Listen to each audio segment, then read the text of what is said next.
Hi friends, ఎలా ఉన్నారు అందరూ? Welcome back to our YouTube channel. నేను మీ సాఫ్ట్వేర్ గోదావరి పిల్ల. ఈరోజు అయితే మనం వాడిపల్లి వెంకటేశ్వర స్వామి దర్శనానికి అయితే వెళ్దాం. నేను మీకు ఈ వీడియోలో అయితే కోనసీమలో ఎంతో విశిష్టమైన చిన్న తిరుపతిగా పేరు తెచ్చుకున్న శ్రీ వాడిపల్లి వెంకటేశ్వర స్వామి యొక్క విశిష్టత, అక్కడ గుడి యొక్క ప్రత్యేకత, స్థల పురాణము మీకు తెలియపరుస్తాను. అలాగే ఈ ఆలయానికి ఎలా వెళ్ళాలో కూడా ఈ వీడియోలో మీకు చూపిస్తాను. వచ్చేయండి, వీడియో అయితే స్కిప్ చేయకుండా చూడండి. ఈ వాడపిల్లి అయితే కోనసీమ అంబేద్కర్ జిల్లా రావులపాలానికి 10 కిలోమీటర్ల దూరంలో ఉన్న ఆత్రేయపురం మండలంలో అయితే ఉందండి. ఇందులో అయితే స్వామివారు చాలా అందంగా కొలువై ఉన్నారు. మీరైతే ఈ టెంపుల్కి రావాలనుకుంటే రావులపాలెం నుంచి బస్సెస్ అలాగే ఆటోలు కూడా అవైలబుల్గా ఉంటాయి. శనివారం నాడు రోజైతే ఇక్కడ ప్రత్యేక బస్సులు కూడా ఉంటాయి. లేదు మీరు మిగిలిన రోజుల్లో వచ్చినట్లయితే ఇక్కడ నుంచి మనకి ఆటోలు అయితే అవైలబుల్గా ఉంటాయండి. టికెట్స్ కాస్ట్ 20 రూపీస్ మాత్రమే ఉంటుంది. ఇంకా అలా వెళ్తూ ఉండగానే మీకు ఈ వాడపిల్లలకి వెళ్ళేటప్పుడు కోనసీమ అందాలన్నీ కనిపిస్తాయి. పచ్చని పొలాలు, కొబ్బరి తోటలు, అంటి తోటలు, విచిత్రమైన అందాలన్నీ కనిపిస్తూ ఉంటాయి. అలా వెళ్తూ ఉండగానే మనమైతే వాడపిల్లి చేరుకుంటాము. అక్కడికి వెళ్ళగానే మామూలుగా అయితే చాలా రద్దీ ఉంటుందండి. నేనైతే మీకు గుడి చూపించాలని ఆదివారం నాడు వెళ్ళాను, అందుకనే కొంచెం ఖాళీగా ఉంది. ఇక్కడికి రాగానే కాళ్ళు కడుక్కుని కొబ్బరికాయ అయితే ఇక్కడే కొట్టేసుకోవాలండి. ఎందుకంటే లోపలికి వెళ్ళిన తర్వాత మీకు కొబ్బరికాయ కొట్టుకోవడానికి ఉండదు. అందుకని నేనైతే దేవుడికి బాగా దండం పెట్టేసుకుని బయటే కొబ్బరికాయ కొట్టేసుకుని గుడి లోపలికి అయితే వెళ్ళిపోయాను. రండి, ఇంకా గుడి ప్రత్యేకత అంతా మీకు చూపించేస్తాను. ఈ ఆలయం ప్రత్యేకత ఏంటంటే స్వామివారు ఇక్కడ స్వయముగా వెలిసారు. అది కూడా ఎర్రచందనం మూర్తిగా వెలిసారు. మామూలుగా మనం స్వామివారిని ఎర్రచందనంతో పూజిస్తేనే మనకి గ్రహ దోషాలు అవి పోతాయని నమ్ముతాం. అలాంటిది ఇక్కడ స్వామివారి ఎర్రచందనం మూర్తిగా ఇక్కడ స్వయముగా వెలిసారు. శ్రీదేవి సమేతుడుగా అలాగే గదారూపధారిడిగా ఇక్కడ స్వామివారు అయితే మనకు దర్శనమిస్తారు. ఈ గుడిలో 7 శనివారాల వెంకన్న దర్శనం 7 జన్మల పుణ్యఫలంగా భావిస్తాం. అలాగే 7 ప్రదక్షిణలు చేసి 7 శనివారములు వాడపిల్లి వెంకన్న దర్శనం అనంతరం మీ యొక్క జన్మ నక్షత్ర రీత్యా సాధారణ తారతిథి రోజున శ్రీ స్వామివారిని అష్టోత్తర శాంతి కళ్యాణం జరిపించిన కోరిక సిద్ధించునని, ఇక్కడ అష్టైశ్వర్యాలు కలుగుతాయని భక్తులైతే నమ్ముతారు. నాకైతే ఈ గుడిలో చాలా కోరికలు అయితే తీరాయి. నేనైతే పర్సనల్గా 12 సంవత్సరాల ముందు నుండే ఈ గుడికి వస్తున్నాను. అప్పట్లో అయితే ఈ గుడి ఇలా ఉండేదండి. తర్వాత దినాభివృద్ధి చెంది ఇప్పుడు ఇంత విశిష్టంగా మారింది. ఇప్పుడు వాడిపిల్లికి వచ్చిన ప్రతి ఒక్కరూ 7 శనివారాలు స్వామివారిని దర్శించుకోవడం ఇక్కడ ప్రత్యేకత. అలాగే ఇక్కడ శనివారం నాడు అయితే విశిష్ట పూజలు, జనాల రద్దీ చాలా ఎక్కువగా ఉంటుంది. మీరైతే అసలు ఊహించలేరు ఎంత జనం వస్తారని కూడా. దర్శనానికి అయితే 2-3 గంటలు తప్పకుండా పడుతుందండి. మీరైతే స్వామివారిని ఒక్కసారి దర్శించుకున్నాక ఆ సమయంలో పడిన కష్టమంతా మర్చిపోతారు. ఇంక ఈ గుడి యొక్క స్థల పురాణానికి వస్తే, ఒకసారి సనక సనందనాది మహర్షులందరూ వైకుంఠంలోని శ్రీ మహానారాయణుని దర్శించుకుంటూ ఉన్నారట. ఆయన అనేక విధములుగా స్తుతించి తరువాత తాము వచ్చిన పనిని ఇలా తెలిపారట. కలియుగంలో ధర్మం ఒంటిపాదంలో నడుస్తుందని, ప్రజలందరూ ఆహార విహారాలకే ప్రాధాన్యతనిస్తూ ఆచారహీనులుగా జీవిస్తారని, క్రామ క్రోధవసులై కలిభావంతో అధర్మ బుద్ధిమైన జీవితాన్ని గడుపుతారని, అందువలన ప్రజలందరినీ చక్కదిద్దే మార్గాన్ని ఏమన్నా ఉంటే తెలియపరచమని మహావిష్ణువుని అడిగారట. అప్పుడు మహావిష్ణువు ఈ విధంగా సెలవిచ్చారంట. అధర్మం ప్రభవిల్లినప్పుడు స్వయముగా యుగమందున అవసరాలకు అనుగుణంగా వివిధ అవతారాలతో నేనే ధరింపవస్తానని, కాని కలియుగమున పాపబౌడైన అధర్మం ప్రభవిల్లినప్పుడు కలియుగం మొదటిగా తిరుమలలో వైకుంఠంలో ప్రత్యక్షముగా వెరజల్లుతాను. ఆ తరువాత లక్ష్మీ క్రీడాస్థానమైన మానవుల యొక్క ఘోర సంసార బాధ సాగరములను తీర్చడానికై సాగరమున నౌకవలే ధరింపచేరిన 6 దక్షిణ గంగా పెరుగాంచిన శ్రీ గౌతమి గోదావరి తీరమున నేకుపురాడం అనేటి వాడపిల్లి పురమందు అవతరించి భక్తులను ఉద్ధరిస్తాను. కలియుగ ప్రారంభంలో తిరుమలలో శ్రీవారిగా దర్శనమిస్తాను. తదుపరి మహర్షులందరూ గోదావరి పుట్టిన ప్రాంతమైన నాసికాత్రయంబకం వద్ద తపమాచరిస్తూ ఉండగా శ్రీ స్వామివారు వారిని అనుగ్రహించి ఎర్రచందనం అనే కొయ్యలో లక్ష్మీ సహితంగా అవతరిస్తారట.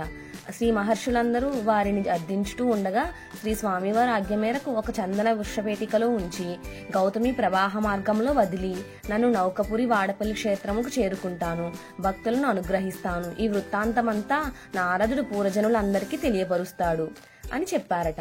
కొంతకాలంలో కులస్తున్న చందన వృక్షం కనిపించిందట. తీరముకు తీసుకువద్దామని వెళ్లి అంతలోనే అదృశ్యమైపోవడంతో ప్రారంభమైన ఈ విషయము గ్రామస్తులందరూ పండితులకు చర్చించి శ్రీవారి యొక్క లీల ఎవరూ కనుగొనలేకపోయారు. తిరిగని ఈలోపు శ్రీవారే ఒక భక్తుడైన వృద్ధ బ్రాహ్మణుడు కలలోకి కనిపించి, కలి కల్మషమందు మీరెవరూ నన్ను కలుగనలేకపోయారు ప్రజలందరూ అని చెప్పారట. ప్రజలందరూ వేకువనే గౌతమి స్థానం పవిత్రులైన మంగళ వాయిద్యాలతో నౌకగది గర్భంలోకి వెళ్తే కృష్ణ గరుడు వాలిన చోట నేను చందన పేటికలో దొరుకుతానని చెప్పారట. సో జనమందరూ ఈ స్వామివారిని ఆదేశాన్ని పాటించి నౌక యొక్క నది గర్భంలోకి వెళ్ళగా అక్కడ చందన పేటికలో స్వామివారు దర్శనమిచ్చారట. తీరమునకు చేసుకొచ్చి వాళ్ళందరూ ఆ తర్వాత సాక్షాత్తు శ్రీ నారద మహర్షి వారే స్వామివారిని ప్రతిష్ఠించారంట. తరువాత స్వామివారి గురించి ఆస్థానంలో చర్చిస్తూ ఉండగా స్వామివారి కోసం ఆ ఆస్థాన మహారాజులు వారు 275 ఎకరాలైతే ఆలయ పోషణకై సమర్పించారంట.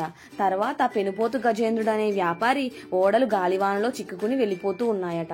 తర్వాత ఆయన స్వామివారిని ఇలా మొక్కుకున్నారట, స్వామి నా వాడలు తిరిగి నాకు చేరుకుంటే నీకు ఆలయాన్ని నిర్మిస్తాను అని మొక్క. మరినాడు ఉదయానికే ఆ ఓడలన్నీ తీరానికి చేరుకోగా ఆయన మొక్కిన మొక్కు ప్రకారంగా స్వామివారికి అయితే ఆలయాన్ని నిర్మించసాగారంట.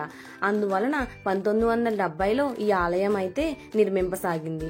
అప్పట్లో ఆలయం ఇలా అయితే ఉండేది. తర్వాత జనాలు తండోపతండాలుగా రావడం మొదలు పెట్టాక ఆలయం అయితే దినదినాభివృద్ధి చెంది ఇప్పుడు వాడపిల్లి క్షేత్రముగా మహాపుణ్యక్షేత్రముగా విరజిల్లుతుంది.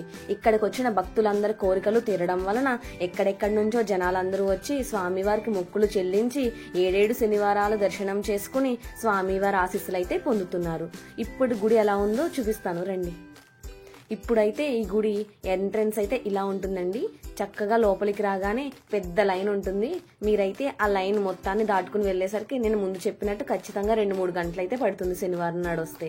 ఇలా ఈ దర్శనం చేసుకున్న స్వామివారిని చూసిన తర్వాత పక్కనే శ్రీ మహాశివుని ఆలయం కూడా ఉంటుంది. పార్వతి సమేతుడైన శివుడు అయితే మనకు అక్కడ దర్శనమిస్తాడు.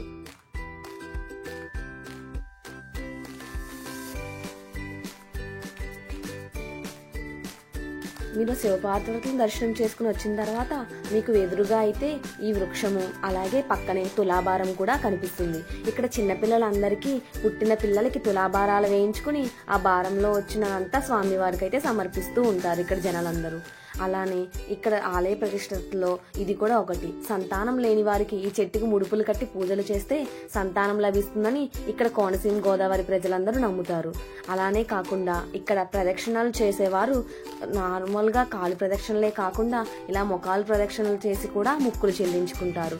స్వామివారికి 7 ప్రదక్షిణలు చేసి మొక్కు తీరిన పిమ్మట 108 ప్రదక్షిణలు గాని ఇలా మొకాలు ప్రదక్షిణలు గాని చేసి మొక్కుకుంటే స్వామివారు తప్పక కోరికలు నెరవేరుస్తారని ఇక్కడ జనం నమ్ముతారు. రండి మీరు కూడా ఒకసారి ఆలయం మొత్తం తిరిగి చూద్దురు గాని.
తర్వాత నేనైతే నా 7 ప్రదక్షిణాలు పూర్తి చేసుకుని స్వామివారికి ఒక పెద్ద మొక్క అయితే మొక్కేశాను. అవి తీరితే ఖచ్చితంగా ఆయనకి మొక్కుకున్న మొక్క అయితే మొక్కు చెల్లిస్తాను. ఇప్పుడైతే మనం మళ్ళీ గుడి మొత్తాన్ని చక్కగా తిరిగి ఒక్కసారి మళ్ళీ సందర్శించుకుని దర్శనానికి అయితే వెళ్ళిపోదాం. వచ్చేయండి.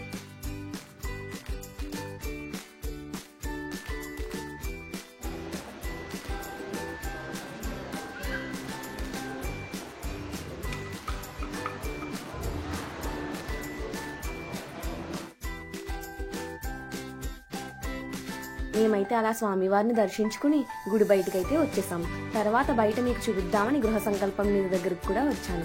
ఇక్కడ స్వామివారికి ఏడిటికలతో పూజ చేసి దాని దగ్గర దీపం వెలిగించుకుంటే అనుకున్న విధంగా సొంత గృహం అయితే నిర్మించుకుంటామని ఇక్కడ జనాలందరూ నమ్ముతారు.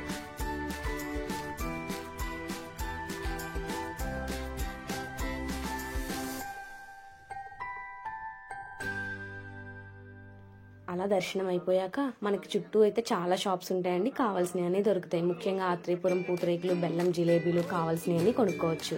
తర్వాత స్వామివారి అన్న సందర్భం జరిగే స్థలానికి అయితే వచ్చాం. ఇక్కడ శనివారం నాడైతే చాలా రద్దీ ఉంటుందండి, అస్సలు ఖాళీ ఉండదు. మిగిలిన రోజులైతే మనకి మంచిగా ఫుడ్ అయితే దొరుకుతుంది. అన్న సందర్భం అయితే జరుగుతుంది ఇక్కడ. మనం ఖచ్చితంగా భోజనం చేసి అయితే వెళ్ళొచ్చు. ఇంకా మేమైతే తినేసి ఇంకా ఇంటికైతే బయలుదేరిపోయాం. తిన్నాం కదండి, కొంచెం ఏదన్నా తాగితే బాగుంటుంది అనిపించి నేను మా అమ్మ ఒక గోలీ సోడా అయితే తీసుకుని తాగేసి ఇంకా మంచిగా ఆటో ఎక్కేసి ఇంటికైతే బయలుదేరిపోయాం. మీరు కూడా చూసారు కదా మీ కోనసీమ అందాల్లో మా వాడపల్లి వెంకటేశ్వర స్వామిని. ఇంకేముంది, ఛానల్ అయితే లైక్ చేసి సబ్స్క్రైబ్ చేసేసుకోండి. నేను మీ సాఫ్ట్వేర్ గోదావరి పిల్ల, సైనింగ్ ఆఫ్.